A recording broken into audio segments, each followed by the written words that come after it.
third Caliph, Hazrat Usman Radhiyallahu anhu. Our today's class is about how he has been elected as a Caliph and role he has played during throughout his Khilafat. So first of all, we must know that how he has been elected as a Caliph. We know that Usman Umar Radhiyallahu anhu on his deathbed he had appointed a panel of 6 people. Okay, Umar's choice was Abu Ubaidah bin Jarrah, but Abu Ubaidah had died because of an epidemic plague which broke out in Syria. So Umar Radhiyallahu anhu, in his last days, in his final moments, he appointed a panel of 6 elders as shura and asked them to reach a consensus on the appointment of any one of them as the next caliph. ठीक है, आपको नाम mention करने हैं कि the names of the 6 men were Ali, Talha, Zubair, Usman, Saad bin Abi Waqas and Abdul Rahman bin Auf. ठीक है, Umar advised him that they had to elect the new caliph within 3 days and on the fourth day the caliph must take charge of the office. So after the death of Umar died on the 1st of Muharram, 24 age. And after his death, much consultation and arguments went on.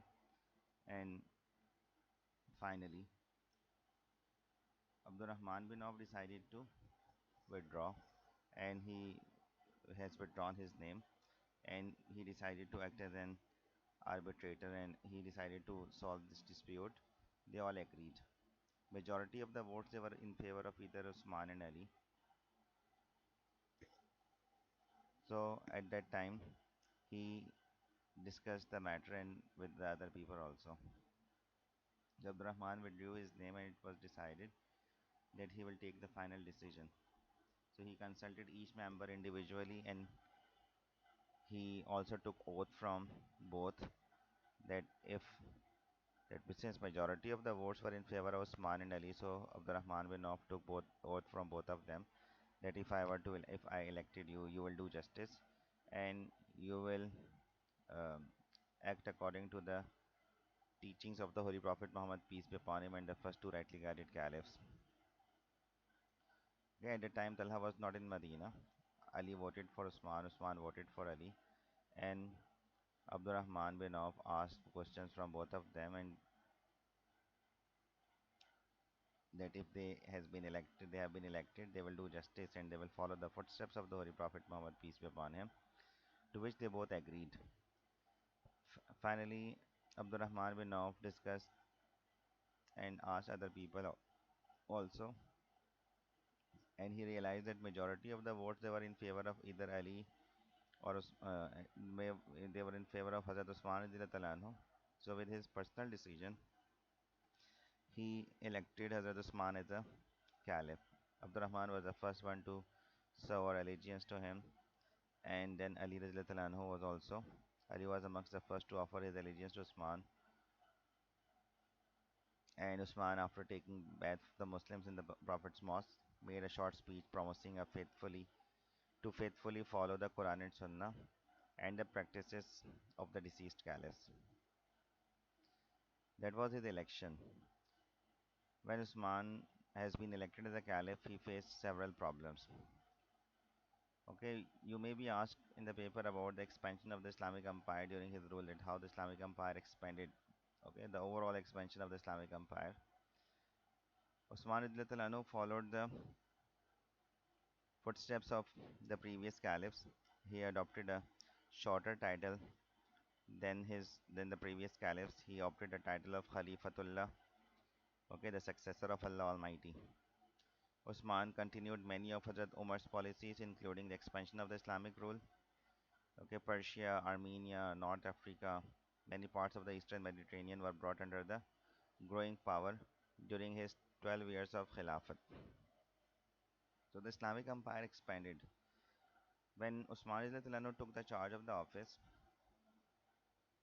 he faced several problems because those areas, which were conquered during the last years of Umar's Khilafat, they revolted. Like Persia, some of the parts of Persia and some of the parts of the Egypt, they revolted. Like Alexandria, which was the major port city of Egypt and which was conquered at the end of Umar's Khilafat. Like there was a revolt in Alexandria, and there were also revolt in Armenia and Azerbaijan, which were the parts of Kufa at that time. Usman Anhu not only crushed these revolts, okay, you can mention that the revolt that he has crushed, and also the Islamic Empire that has been expanded further. Out of 12 years, the first 6 years of Usman's Khilafat were full of success and victories. During the early years, the process of expansion and consolidation of the Muslim empire continued. Okay, Muslim armies continued to move in all directions, and for the first time in the Islamic history, they utilized the naval power. Okay, there was a revolt in Alexandria. Okay, because this region was an important part of the Roman Empire. Okay, it was conquered during Umar's Khilafat, and the Byzantines they wanted to get it back from the Muslims. Fine. So in 25th year of Hijrah, after the death of Hazrat Umar radiallahu anhu, there was an uprising in Alexandria.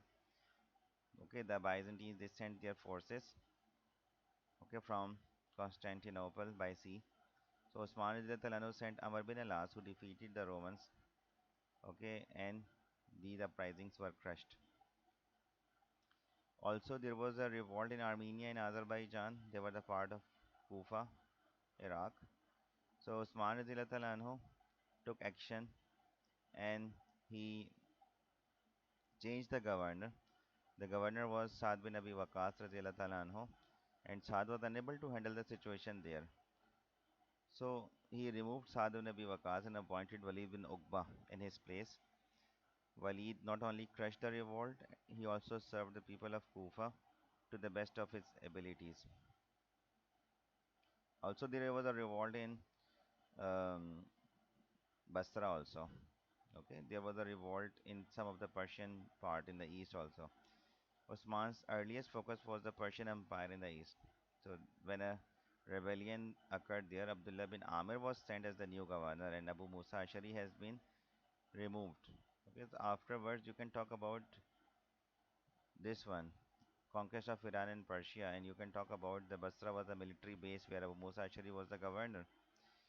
So he was removed and Abdullah bin Amir was sent as a new governor. So he quickly suppressed the rebellions, dispatched his deputies to the various Persian territories, and Abdullah bin Amir himself captured the important Persian towns from Khorasan, Khawarizm. Okay, and Abdullah bin Amir sent his commanders like Ahnaf bin Qais conquered Balkh. Okay, while other commanders they captured Kirman, Herat, Kabul, Ghazni, Hisraf. Okay, so these were the conquests that took place towards east. Okay, Usman's armies they reached as far east as the Central Asian territories like Tabristan, okay, Azerbaijan, Kerman. Okay, these areas were conquered during the early years of Hazrat Usman radiallahu anhu. Okay, these Tabristan. Okay, they have reached as far as Makran. And in the same way, the conquests were also made towards the west. For the first time, Muslims they had made their naval fleet.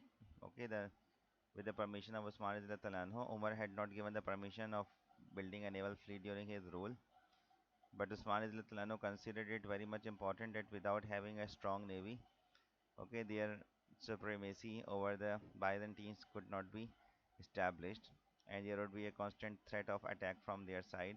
So that is why Usman radiallahu anhu permitted Abdullah bin Saad and Muawiyah radiallahu anhum to prepare a navy. Okay, so on the western front, Roman forces were defeated who had attacked from the north in 646 AD. Abu Qais was the first naval commander of the Islamic history and they took Cyprus. They conquered Cyprus. The conquest of Cyprus was the major conquest of the Muslim army in 649 almost. And Muslims they conquered Greek islands, Anatolia, Rhodes, Cyprus. These areas were conquered. Okay, in the one of the greatest battle was the Battle of Mars. You can talk about. देखिए तो थोड़ा सा यहाँ पे background आपने देना है कि साइप्रस की इंपॉर्टेंस क्या थी and it was a major island in the Mediterranean. Muslim army and Muslim navy started roaming in the Mediterranean.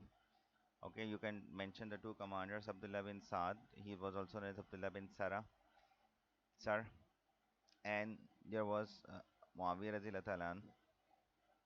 Okay, so he has they were given the permission, and because without the naval force, Muslims would not be that much strong. So in 28th age, they prepared a fleet of ships, and Abdullah bin Sar, the governor of Egypt, also joined him with his own fleet, and people of Cyprus had made a treaty and agreed to pay 7,000 jizya yearly.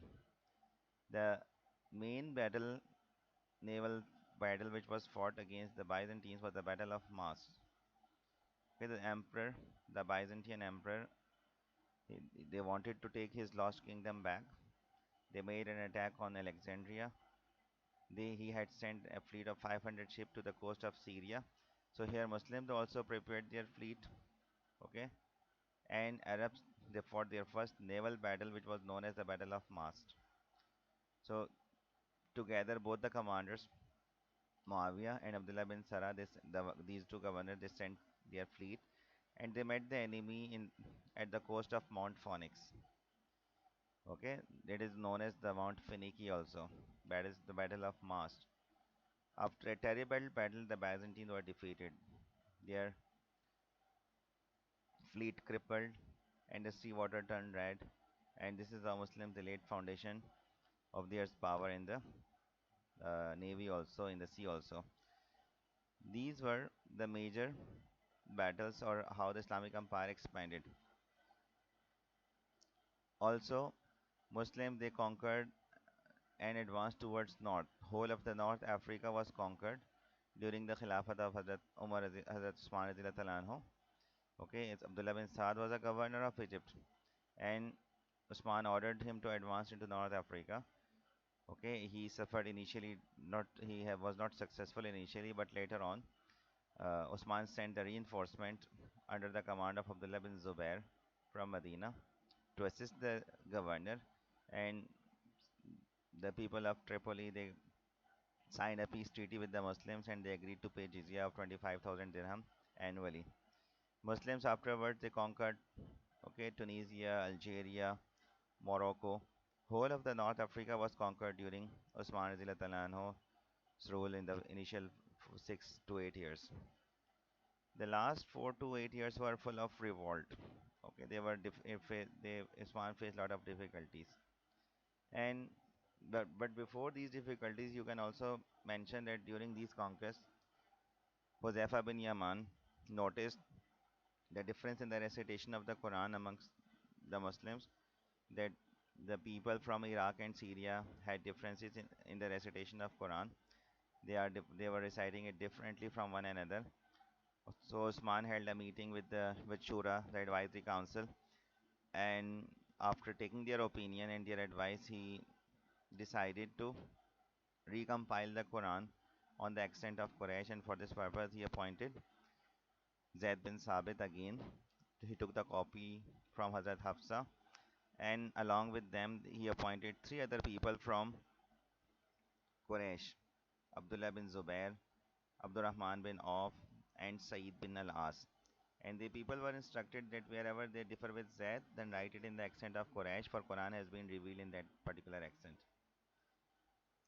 Okay, so in 651, a standard copy was made, and the recitation on the model of this copy was only allowed, and the rest of the copies were burnt.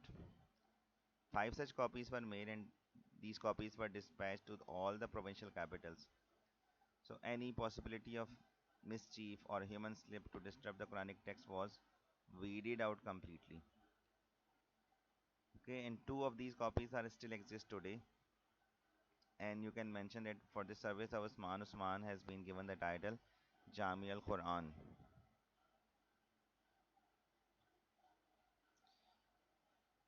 So the problems which he faced, the revolt that started against him, and the reason of the revolt, that why this revolt occurred during the Khilafat of Hazrat Usman. There were several reasons and causes behind this revolt. Okay, so out of these 12 years, the first 6 years passed in harmony.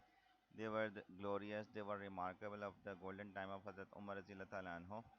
But the last 4 to 6 years were full of revolt, difficulties, which ultimately led to the murder of the Caliph himself. Okay, the causes of the revolt were several. You can mention that one of the major cause of the revolt was his leniency, his kindness. He was very gentle. Okay, he was very soft-hearted person. That was the first reason that why he faced difficulties. ठीक है, बहुत नरम दिल थे, बहुत soft थे, बहुत ज़्यादा kind-hearted थे. So people who wanted to create chaos took advantage of this, his soft nature, and because of his softness, he sometimes overlooked the mistakes of his governors, his officers in the various provinces, and it made them bold. And this is how the revolt started. They started allegations against him. Okay, this was the first reason that why he faced these charges. Secondly, it was due to a Jew, Abdullah bin Sabah, a Yemeni from Yemen. He outwardly accepted Islam, and he was the one who uh, came to Medina, and outwardly he showed that he was a very devout Muslim, but and he loved and also he loved the Prophet Muhammad, peace upon him, his family. He showed his love and affection with Ahle Bayt, and with it he had some hidden plans, and he wanted to create a disunity and dissension amongst the Muslims. Osman didn't take any timely action against him. This was the one reason, and he started his movement, which is known as Sabai movement. Okay, this move, according to this, he started a rivalry between Banu Umayya and Banu Hashim. Okay, this rivalry, there was a rivalry between the Arabs and the non-Arabs.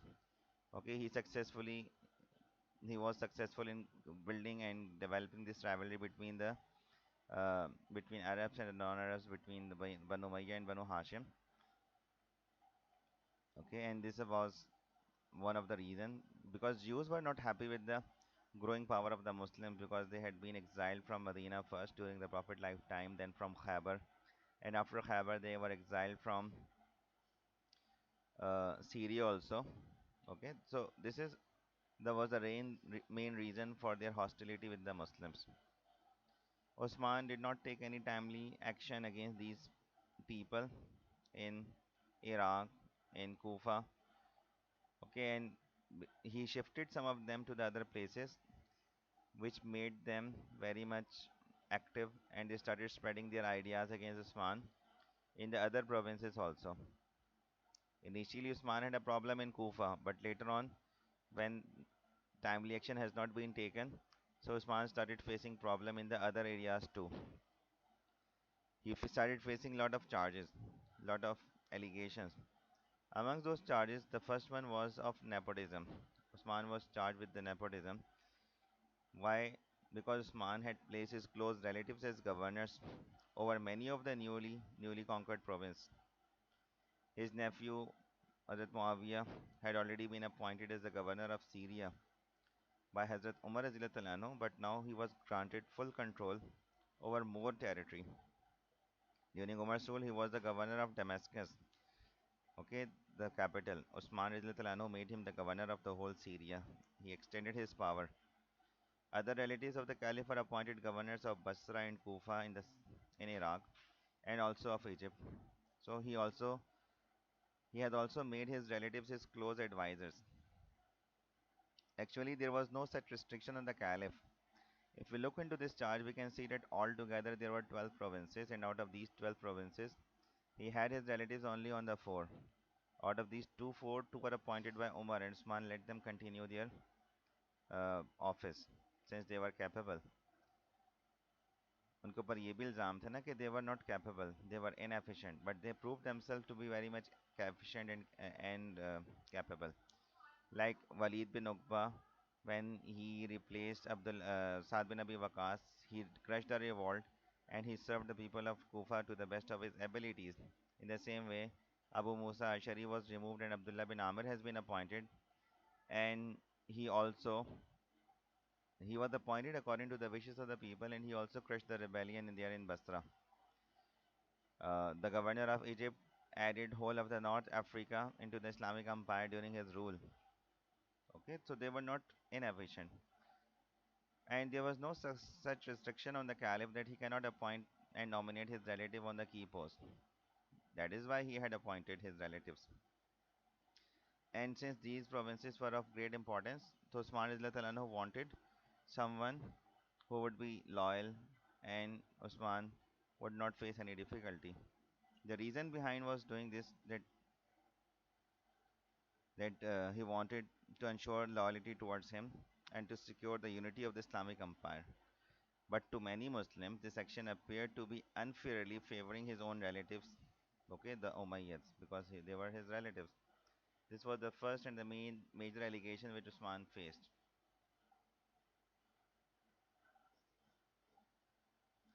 The second was have of weak control over his governors. Okay, Umar Anhu had laid several restrictions on the governors. Usman Anhu did not consider these restrictions important, and he relieved his governors from these restrictions. He has given them much liberty and authority. Okay, they were given authority to take action without his approval. Usman Anhu did so because he was ruling over such a large empire and it was difficult for him to interfere in their day-to-day affairs. ठीक है उनके लिए बहुत difficult था. So it will otherwise it would cause delay in taking action. And secondly, Usman had full confidence of over his governors. That is why he has given them much liberty and authority to take action so that they can take timely action, okay, whatever they want in their province. So he was accused of of having too much leniency and overlooking the mistakes of his governors. Also, one of the major allegation against Usman was spending lavishly from Baitul Mal.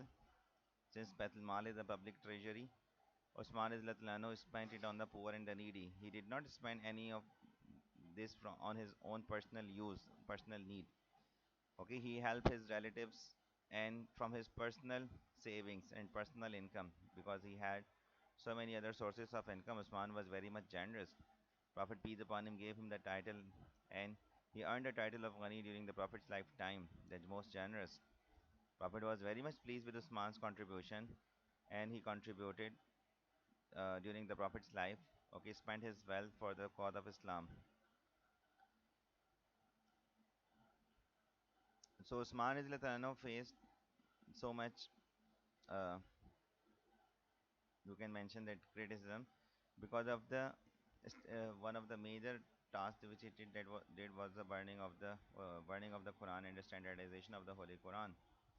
This was one of the greatest allegations against him. In order to make a standard copy of Quran, so Caliph came under criticism on circulating the official correct version of the Quran prepared by Zaid bin Sabit, and he destroyed the various older copies of the Quran those which were collected from the different parts of the empire. Although his intention was to ensure that the only correct version should be read, and for this he was admired initially, and he was given the title Jami al Quran. But later on, these rebels, they raised a cry against the Caliph that he has burnt some of the authentic volumes. Okay, there were several charges, several allegations against him.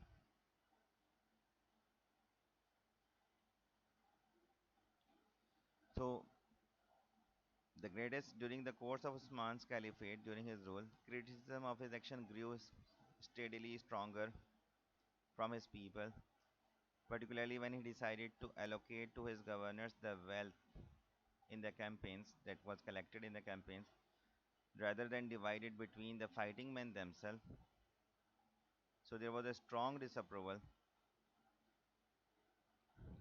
Okay, so though he may well have been trying to place funds for state purposes with the officials best able to administer them, particularly the granting of a one-fifth of the war booty to an individual, his cousin Marwan ibn Hakam, and favoring him above the others, brought Hazrat Usman under open, okay, objection.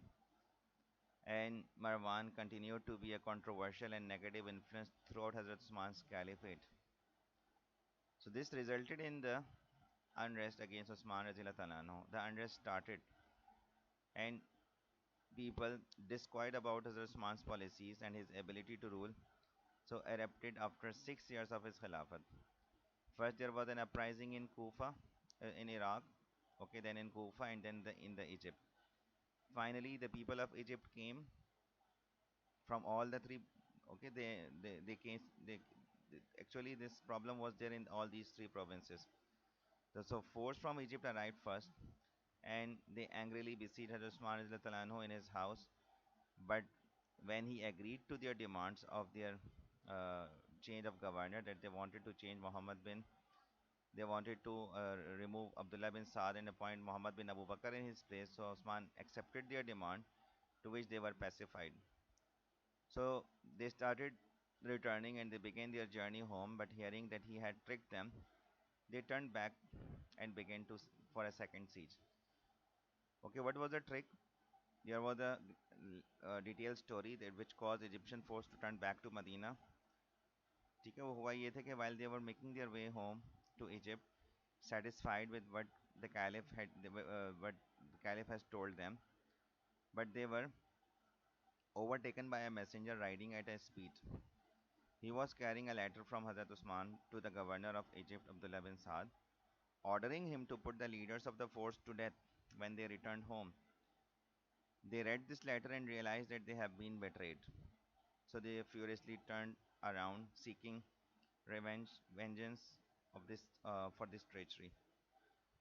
Osman Izatlano saw that he has not passed any such letter, but they stuck to one point that they wanted to abdicate him. They wanted to depose the caliph from the post of Khilafat. The siege lasted for several days. Muslims tried to help Usman Izatlano, but they were prevented. Ali had sent his both sons Hassan and Hussein. Zubair had sent his son Abdullah for Usman's protection. They even asked Hazrat Usman to use the state force, but they were prevented. Usman also did not want to shed Muslims' blood and to break the civil war just because of his life or of his Khilafat. So eventually, some of the Egyptian forces led by Muhammad bin Abu Bakr entered the house and murdered the caliph. So while um they entered and they killed Hazrat Usman, he was reciting the Quran, and his blood was shed on the pages, okay, which were the verses of Surah Baqarah, that then Allah will suffice you against thee, against them. His wife Naila was also injured when she tried to protect him. She lost her fingers. Her fingers were cut, and the caliph's body was buried by his family in the secrecy, in the darkness of the night, in Jannatul Baqi.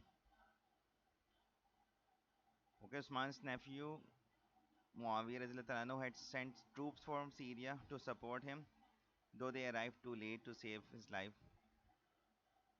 And later on, so Muawiyah Radhiyallahu anhu resisted, okay, throughout the caliphate of Hazrat Ali Radhiyallahu anhu, and he demanded that all those responsible for this atrocity should be dealt with as they deserve. So Hazrat Usman's murder was to have terrible consequences throughout the community of Islam, and which resulted in the civil wars. If we discuss the administration of Usman Razila Talanho, so we can say that Usman Razila Talanho not only he followed the policies of there was not that much new administration and new reforms that he has introduced. We can start our answer from here that Usman proved to be a skillful administrator, and he was very much capable. His administration can be divided into two parts. The first 6 years, okay, that were seen as very successful, and the last 6 years that has some issues. ठीक है तो उनकी जो administration थी थोड़ी सी दोनों में different है ना. इनिशियली द उनके जो एडमिनिस्ट्रेटिव मेजर्स थे वो डिफरेंट थे. Like he was very much lenient. He has given them much liberty and authority. He has removed several restrictions. ठीक है और फिर बाद में अगर हम देखें लास्ट 6 years में तो he has taken action. He changed some of the governors also. Okay, he appointed new governors, those who were his relatives. So that shows his administration that he wanted to appoint someone, okay, who could crush the rebellion and who could maintain the unity amongst the Islamic Empire. So there were several measures which were related to administrative measures which were related to the those were the religious measures. Okay, amongst them was the compilation of the Holy Quran. Okay, people were reciting the Quran in different way. Okay, so that was reported to Usman anhu by Huzaifa bin Yaman, and Usman appointed a committee comprising Zaid bin Sabit, Abdullah bin Zubair, Saeed bin Alas, and Abdurrahman bin Haris. And the committee was commissioned to prepare an authorized text in the dialect of Quraysh. Usman checked the compilation himself and finally approved it. Copies of this edition were prepared and supplied to all the parts of the Islamic Empire, to all the provincial capitals. The previous copies that were in use in different parts of the Islamic Empire were collected and burnt. Other things were also introduced, religious. That second Azan was introduced in Friday. Okay, and he provided stipends for the first time for the Muazzin during his rule, and he started to shorten his prayers at Mena. Okay, into which he also faced resistance. And on the occasion of Ramzan, he increased the daily allowances of the people. Okay, he also arranged supply of free meals to all the concerned at the time time of the breaking of fast. And Usman also constructed several mosques during his rule. Approximately 5,000 mosques were built, and he made special arrangements for the upkeep of the mosques. He also extended the Masjid Nabawi and the Holy Kaaba as well. These were some of his reforms, religious reforms that he has introduced during his Khilafat. Then you can mention the economic prosperity that he started. He began his Khilafat by adding 100 dirhams to the annual stipend by increasing the control of the central government over the garrison cities, Kufa and Basra. He launched a diligent inspection of accounts and overhauled divan and salary rolls. Okay, he also gradually split the immense responsibility of the provincial governors who doubled as army commanders and created a new post of financial administrator. During the time of Usman, the sources of income were zakat, ushar, kharaj, jizya, okay, okay, spoils of war. He added some more items in zakat like on horses. He also added the horses in the taxable income, and zakat should be paid on these horses. Umar Anhu had fixed the stipends of the people. Usman, on assuming the office, Usman increased these stipends by 25%. That was an economic measure which contributed to the prosperity of the people. Okay, more and more markets were constructed. Okay, he built markets, purpose-built markets were made, whose rents were used for the to feed the poor and the needy. Okay, market inspectors were appointed by Usman anhu at that time, and okay, these were some other financial reforms that you can add in your answer. Okay, that markets were built and they were given on rent. Purpose built, they were the purpose built market, and the rent of these markets were used to help the poor and the needy and to feed them. Furthermore, Usman anhu, as a part of the administrative reforms, additional land were bought and to graze the state horses. These pastures were added during his rule, and also a port was made in Jeddah at that time, and for the first time naval fleet was built. ये सारी कुछ इनकी major reforms हैं तो आप अपने answer के अंदर ऐड करोगे. ठीक है, इसी तरह सीक्वेंस में डिफरेंट ग्रुप पैराग्राफ से बनाते हुए. Under the Umar, it has been laid down as a policy that the land in the conquered territories were not to be distributed amongst the conquerors, the soldiers, but were to remain property of the previous owners. Usman followed the policy devised by Umar. ठीक है, इस वजह से क्या हुआ, जो agricultural produces थी, they were increased several times.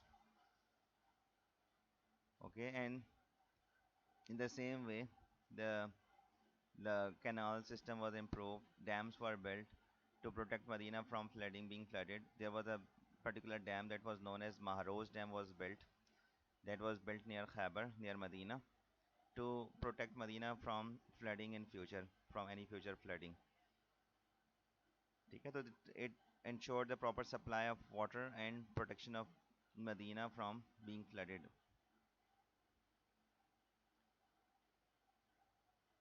He also did several work for the public, general public.